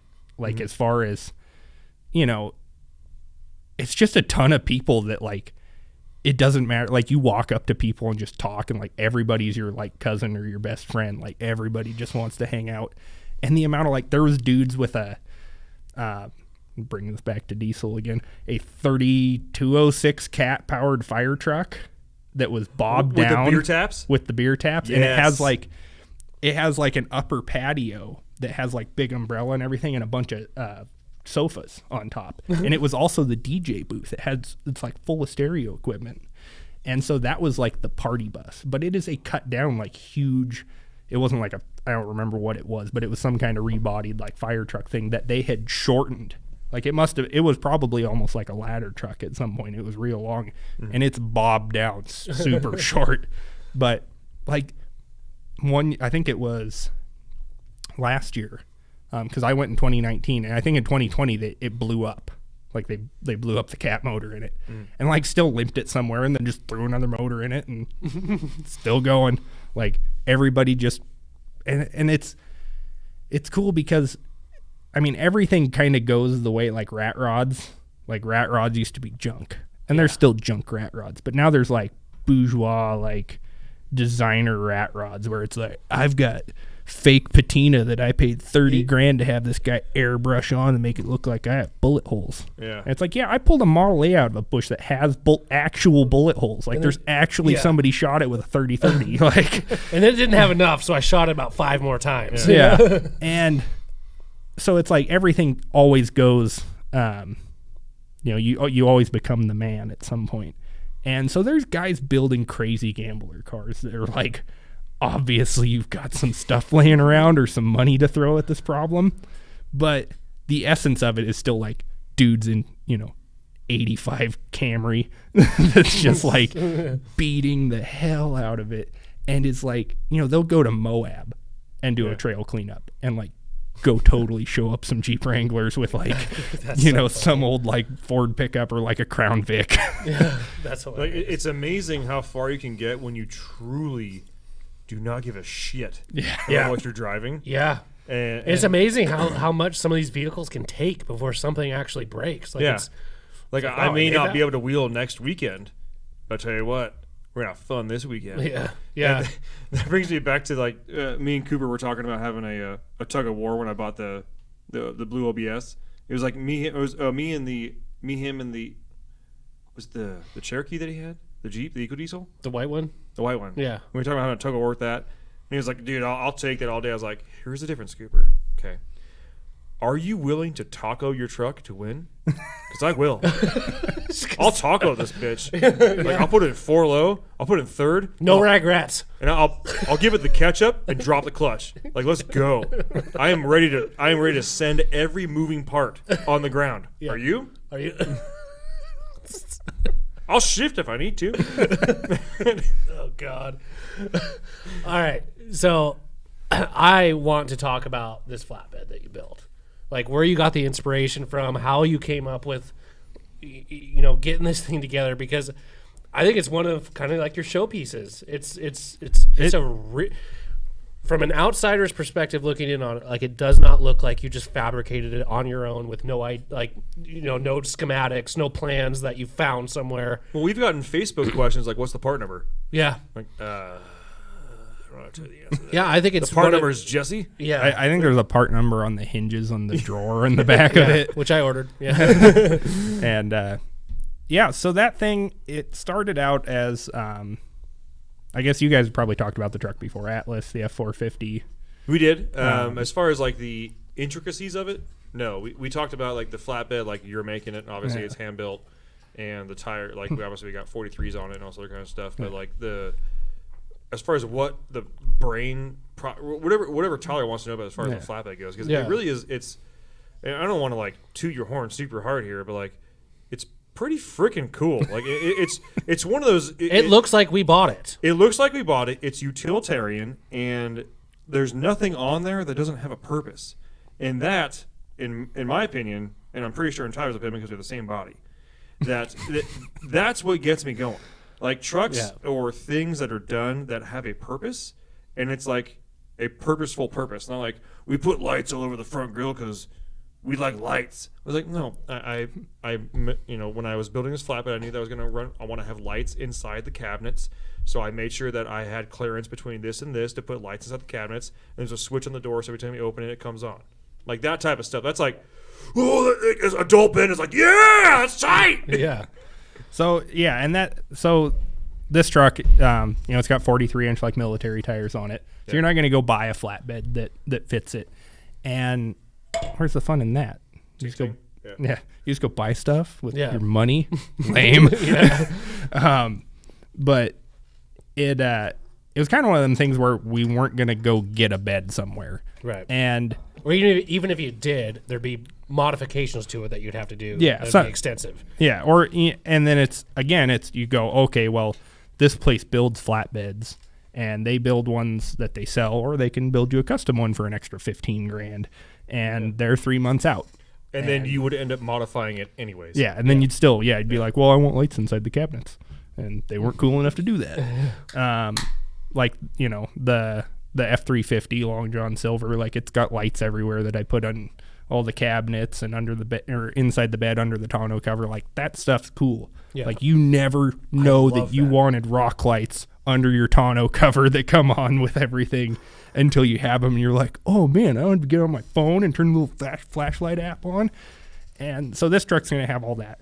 But anyway, so the start of it was going to get designed. It was going to get like CAD drawn or something.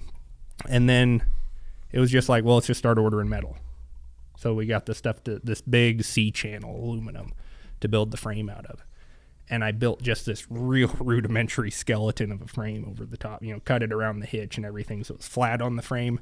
Got all that done, went, okay, well, I guess let's just build out from there. So I ordered up like 100 feet of 4-inch angle aluminum and just, kind of built the frame out. And it's all kind of, it's like weird to say, but it like when painters talk about like, oh, they painted the thing, and it's like it just told them what to do as they painted it. On it's inspiration on this day. Yeah. It's like you build stuff, and you have a loose parameter to go off of, and then the rest of it is just like, well, I'll just do something on it, and then it'll tell me what to do next. Like, I did this, so that dictates that now when I do this, it has to be this size. And it just went from there, and it just exploded, and it just became a flatbed one day. It was like one day it wasn't a bed, and then the next day I set the decking on it, and I was like, oh, look at that. Yeah. It's like it's like a big truck now with a bed. And even then, like the first time that I got all the decking mocked up on it, and it's this really cool extruded aluminum that we got from Max, for those that don't know. And it's tongue and groove like flooring, and it all just snaps together. And there's no visible hardware on it. It's the coolest stuff on the planet. And there's like 9 billion mounting points. All the strapping stuff down on there. Yeah, the fast incredible. track or whatever they call it. There's some fancy name for it that I don't remember. But they, like I laid all that out on there, and it had, I think the rub rails are on it that have even more of the locking strip, and the headache rack was on it, and I was like, oh, it's cool. No toolboxes, no anything. It just looked like a flatbed. And we're like, that actually kind of looks cool like that. Like it's going to have to get toolboxes, but it kind of just looks cool like a flatbed, like a work truck. Yeah, hell yeah. And that was kind of the, Cooper and Brian had both talked about, like, this thing needs to look utilitarian. Mm-hmm. It needs to look like it's business. This isn't, It needs to look the part. Yeah, it's going to be a show truck. It's going to be the coolest thing on the planet. But the roots of it, this truck works.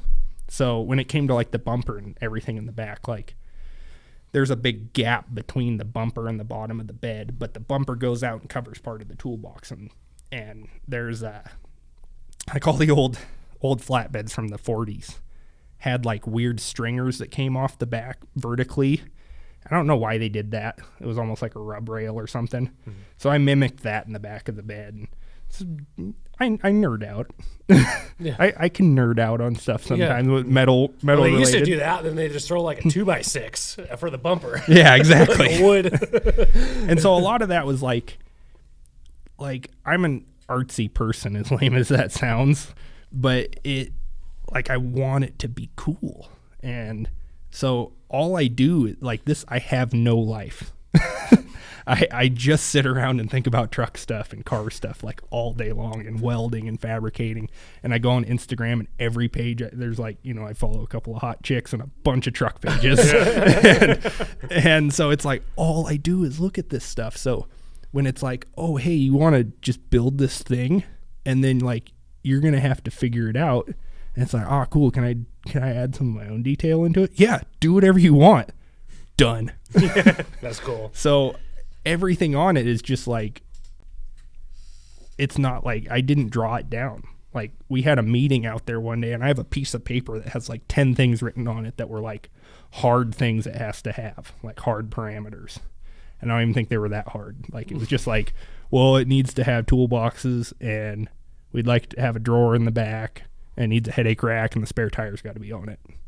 All right. Like, I was going to do that anyways. Yeah. Well, keep in mind, like the spare tire we're talking about is a 43-inch spare tire. And it's sunk in the bed. Like Yeah. it's below the decking of the bed. Yeah. By the time this episode comes out, if you haven't checked it out, make sure and go to our Instagram page and check it out. But I will talk to our photo media nerds, which I'm like 50% of right now. I'd say I'm like, man, like Freaking nerd. yeah, freaking nerd. You know what I mean? I'll make sure that by the time this comes out, because we'll have the release date, that we have some fairly detailed pictures of what you're talking about here, because like those tasks that they give you may not seem like that big, but trying to find a tasteful and like utilitarian way to hold a 43-inch freaking tire on a wheel, like that. And keep in mind, it's like a 200-pound wheel package. Yeah, I load it with a forklift every time. It's heavy. Yeah, it's and the truck, it's an F450. It's lifted, and it's on 43s. So it's not like you're lifting it like into, I don't know, like a truck bed that's lowered. Like, Yeah. no, you're lifting it basically to your chest. Yeah. It sucks. It's really dumb because you can unload it by hand, Yeah. but you better have a team to load it back up. Like every time I take it off the truck, I just bounce it off onto the ground. It's like no big deal. You're not lifting that thing. Like, Yeah. I don't care what gym you go to. I don't care who you are. Like, I don't care if you're Brian or Cooper, arguably two of probably the strongest people I actually physically know. Yeah. It still sucks. Yeah. Like, It would take both of them. Like Yes. both of them would be like, all right, we better can we stretch first? yeah. But it's so the whole thing, like, other than the obvious parts, the tongue and groove extrusion, that we have in it, and the outer, it's like a 2x3 square tube that's also an extrusion that's machined out with all the little cool tie down points. Like that stuff we bought, just like you'd buy any other square tube or plate or anything. Right. You know, we got that stuff. And that's what every time I say like, oh, I made this bed, and everybody's like, you machined all those things? It's like, no, some stuff you buy. Yeah. But other than that, like it showed up as like a bunch of sticks of angle iron and a bunch of sheets of aluminum, and I cut it all out by hand and just made this thing. And I know that sounds like I'm kind of tooting my own horn there a bit, but listen, you are well within your rights to toot your own horn, because in all honesty, that is a that flatbed on that truck, I think, is so well built, and it looks so good on that truck that anybody that didn't know that it was fabricated in house would think that we bought that. Why, thank you, sir. I think that's something that you need to freaking hang your hat on, and that is a one hell of a build. I think you did a fantastic job on it. I can't give you enough props for that flatbed. It's badass. Go on. Yeah. I think so. Keep going. As we're tooting Jesse's horn here, my favorite part of that flatbed is the long flat drawer on the back. Yeah. Yes. And as much as I love the normal flatbed storage, the flatbed you have that's supposed to be on the my blue OBS, does that have any boxes on it at all? Negative. Okay, so I'll be building some boxes. You may be welding them because I can't weld for shit. Like literally, like terrible. Looks like poo. you can see it. Yeah. You don't want to see it though. Technically speaking, it is a weld. Yeah, technically speaking, these two things are now together. There's lots of little tiny points there together. It looks like boogers, but It's holding. they were once separate. Now they're together. Yeah. But that type of the big drawer with the flat storage in a spot that was normally not utilized, that is my favorite type of thing, because that is it's easily accessible, and while it's only, I think it's 4 inches, 5 inches deep. Yeah, somewhere around there, 5 inches, I think. That is the hitch, the straps, the quick grab tools, all the stuff that like, and with a big wide flat drawer, it's like a toolbox. You can put sections in there, and when you open it, you've got all your stuff, quick draw McGraw, right there.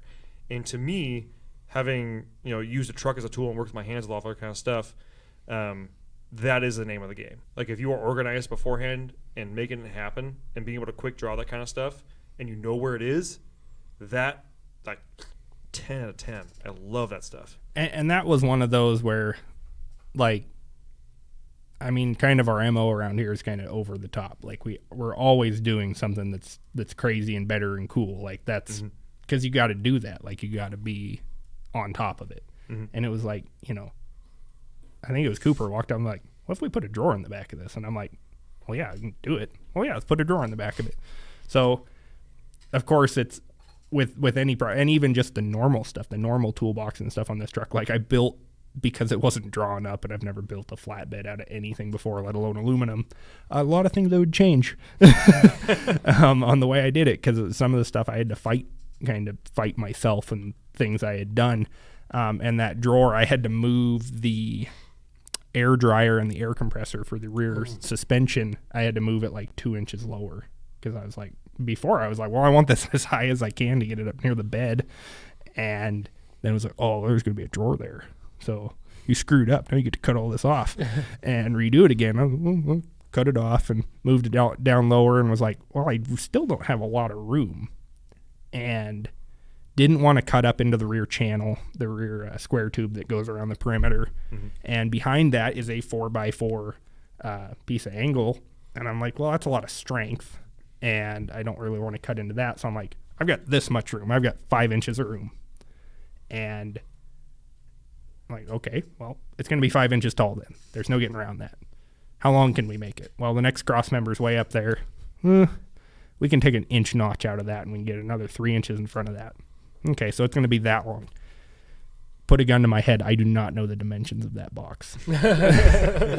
It is a certain length by a certain width, and it was dictated by the rest of the inside of the bed. And it fits. And it fits. And it works. And I probably measured it at some point. Don't remember it.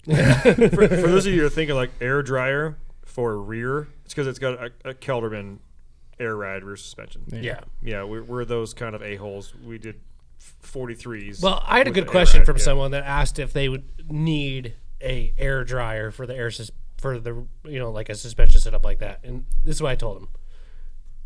If you're strictly relying on this air for your rear suspension, get an air dryer. Yeah, get all the stuff. Couldn't Get hurt. all the stuff.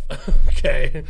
Yeah, don't not get one. You're literally, that is your rear suspension. Yeah. Yeah. And that was another big hurdle for that flatbed is there's a little switch you hit on the dash and the whole air dumps out of the back of it and the truck sits on the ground. Well, then you have a flatbed and you have to have wheel wells, and when you set the thing down, well, you're going to look like a dick if you set your bed down on your tires. Yeah. So there's like a half an inch of clearance because I had to cut so far up into everything with the tires damn near touching the decking. But it's built, I mean, there's a lot of strength. There's no strength lost in that bed. Yeah. There's so much aluminum in that bed. Like, it is heavy. Well, and For what you aluminum, did- it's probably heavy. and what you did with the hitch. Yeah.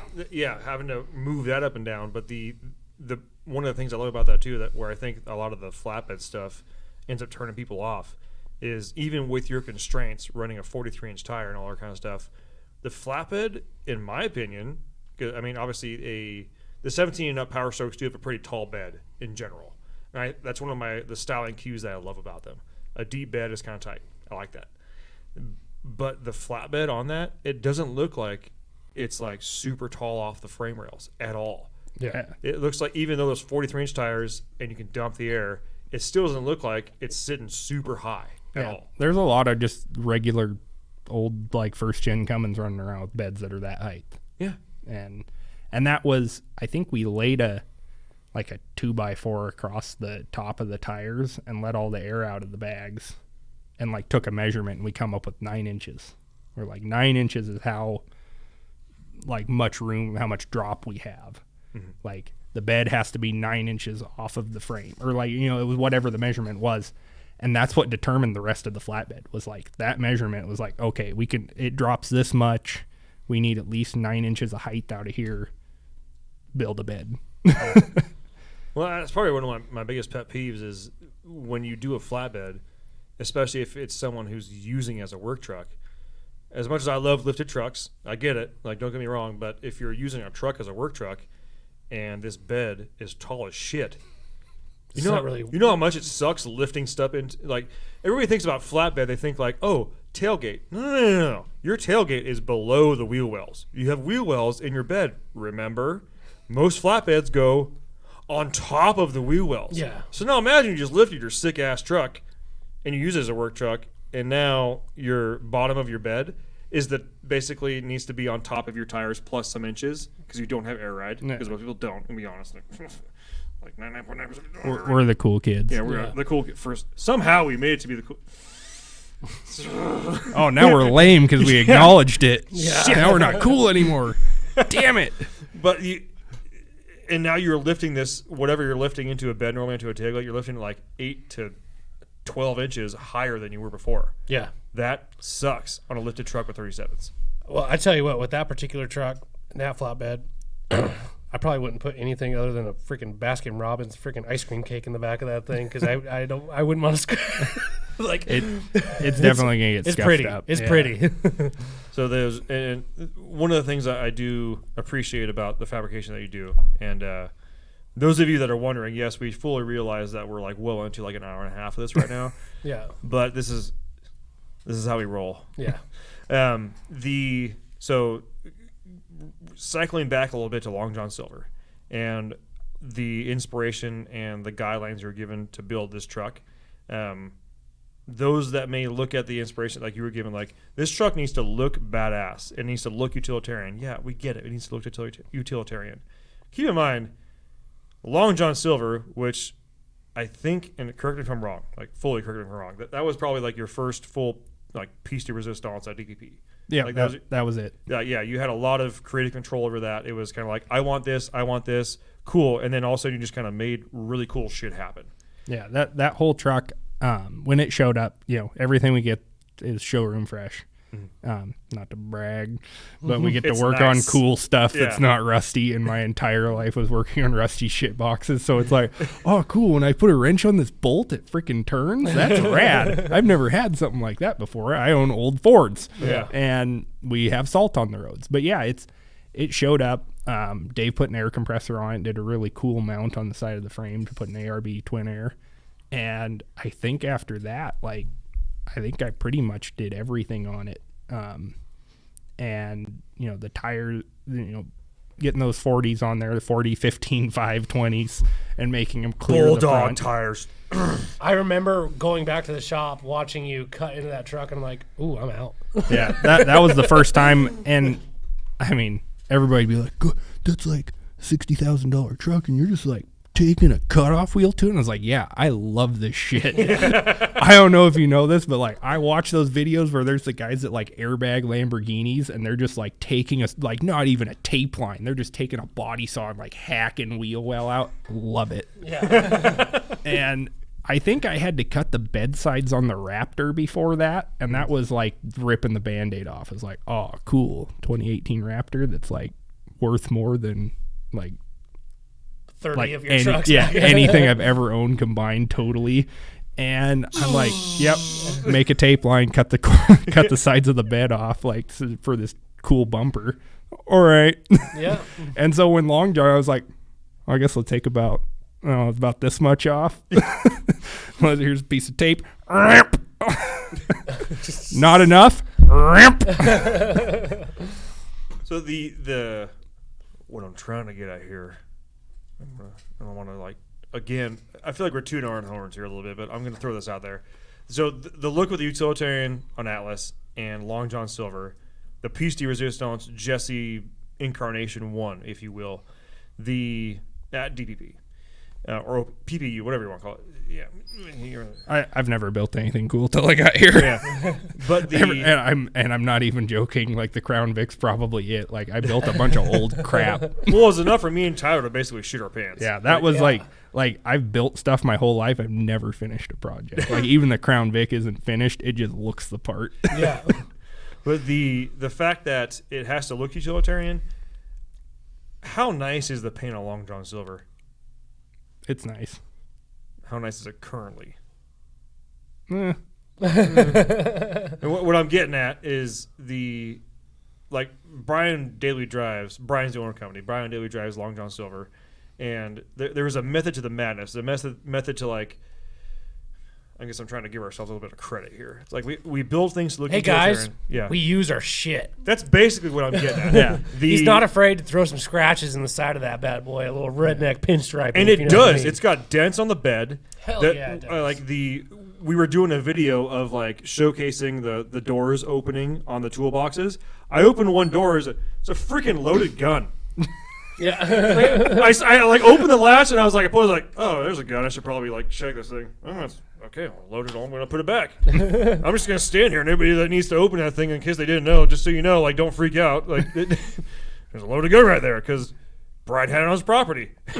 Yeah. He's got a lot of property. And the truck gets used. This, you look at this paint and you take it to get detailed or something like that, what have you been doing with this truck? It looks really nice. And then you start trying to wash it, this thing's scratched as shit. Well, yeah, and we do have flares here. We have flares from frickin' Iceland. Yeah. That got shipped here on a boat, I assume. And I had to order those, and I was like, "How's this work? What kind of money do you take? Do you take American dollars?" it was maybe it was like Monty Python. They got hauled here on some swallows or whatever, the pigeons. They got here and they're on the horse. Do you know what's funny? Okay, so we ordered, and I'm not even going to say the name of the company. But we probably because you can't, because it's from Iceland and there's 30 consonants in it. No, there's a lot. No, I'm saying I'm going to compare it to an American. Okay, so which maybe I shouldn't do this. I don't know, but this is kind of funny. This is America's Diesel Podcast, Tyler. You do what you want, bud. Well, it's kind of talking crap on an American company. I don't know if they outsource anything, but anyways, I ordered one body part for another rig that we have here. Okay, and I ordered fenders from Iceland for this truck.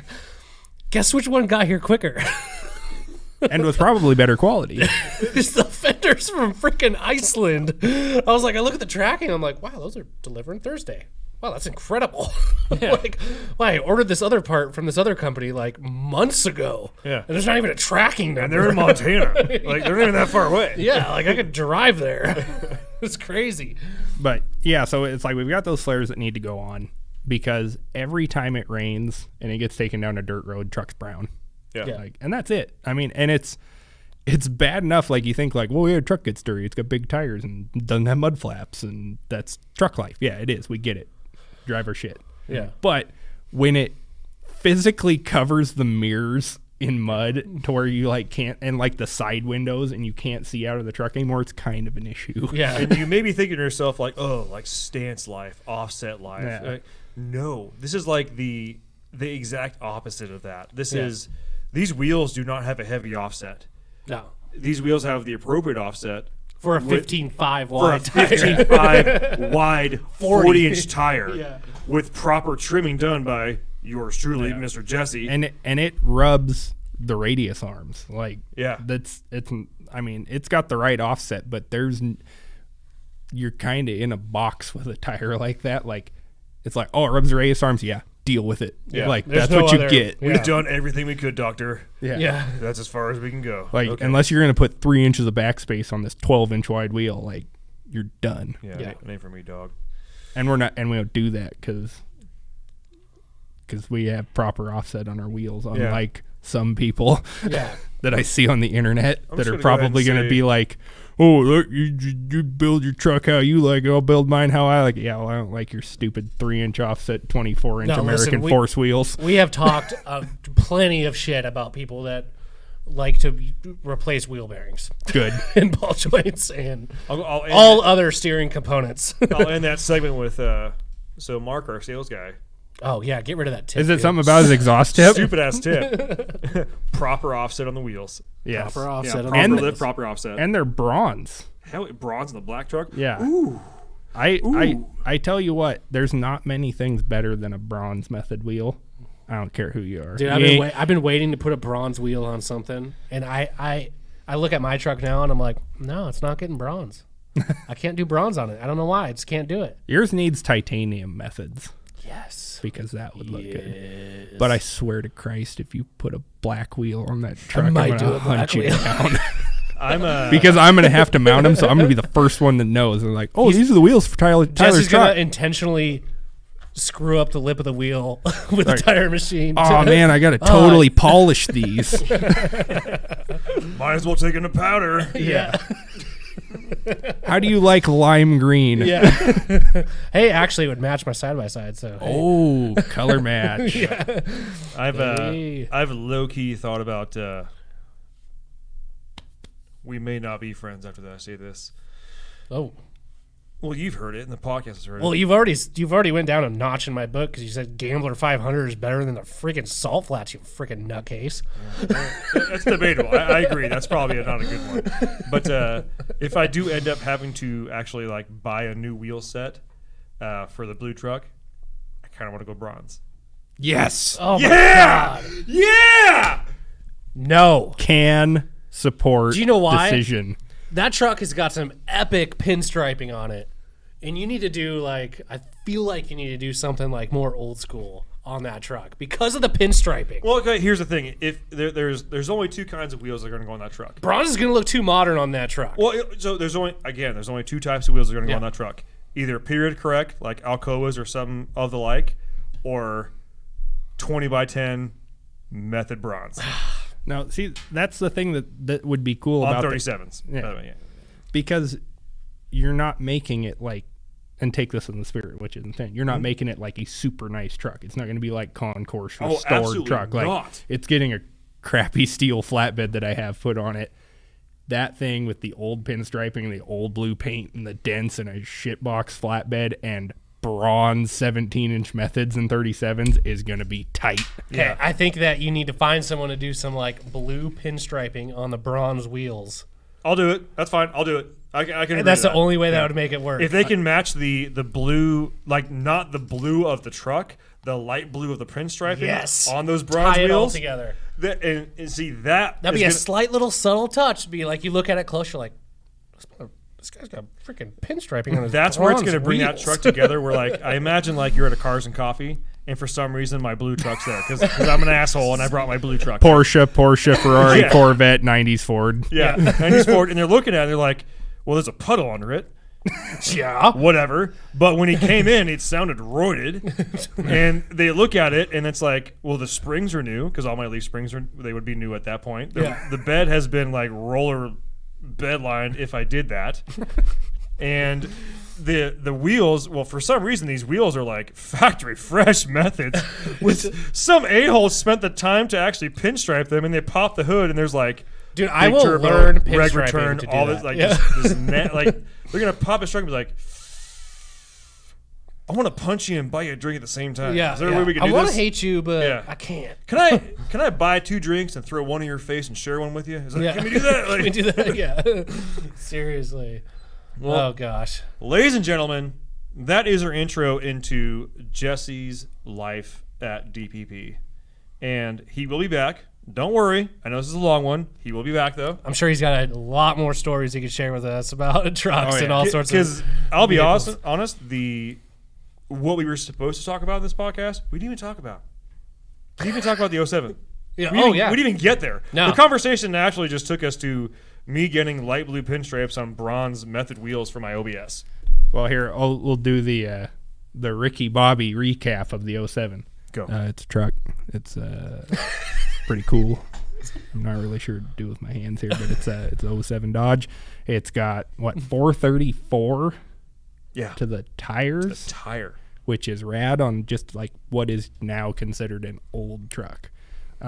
Really clean grandpa truck, not going to be for long. Axles are out of it as of today. Curly hover truck. Yep. Yeah, it's currently getting a truss fit to the front axle, which is not as much fun as I hoped. Yep. Save that because we're going to talk about it in your next episode. Can do. Okay. So, ladies and gentlemen, thank you for listening this long if you have. Full on, make sure and follow Jesse if you want to live vicariously through a young American, full-on American man buying and selling old shit straight up. Just like I don't have any like motorcycles, trucks, Jeeps. I don't care. And I'm not trying to say you're like an old shit kind of guy because No, he's a motorhead. I am an old shit kind of guy. He's a motorhead. He's a motorhead. He's. I'm Yeah. currently on an 80s trip. I bought an 80s Honda, an 80s Corvette, an 80s Chevy pickup. We're kind of living in the 80s. I'm going to grow a mullet. You don't have to do much. You just have to trim those sides, and you're good. I'm with you on that one. So make sure and give him a follow, Outlaw Ford Man, on the old Instagram. And thank you for tuning in. Thank you for watching. I really hope you enjoyed this insight into Jesse. And if you want to hear more, you have any questions for him, post them up. My name's Ben. I'll find him. That's Tyler. Behind the Corey. Behind the Corey. Behind the camera, that's Corey. And we appreciate every single one of you. I love you lots. We love you. Bye. You going to close it out, Jesse? Yeah, bye. Thanks. Awesome first podcast for me. Woo! Yeah, you sound great on mic. I love you, man. Thanks for tuning in. We'll see you next week. God, that Jesse guy sure can't fucking talk.